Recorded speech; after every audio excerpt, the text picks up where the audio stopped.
కళ్ళు కనిపించవు, పని చేసుకునే స్థితి, వృద్ధాప్యంలో ఉన్నారు, పూట రేషన్ బియ్యం తింటున్నారు. ఇక్కడ ఊరోళ్ళ కోరిక మేరకు చాలా దారుణంగా ఉంది పరిస్థితి.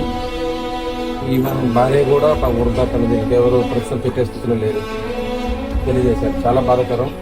అయ్యా మీకు ఈ 2 నెలల వరకు తినండి, అలా అయిపోయినాక మళ్ళీ చెప్పండి. ఓకే, మనం చెప్పేది మనం చెప్పినా మనకి అర్థం కావట్లేదు.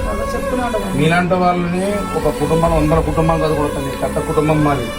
ఓకేనా, ఇప్పుడు అవసరం మనం చెప్తున్నాం.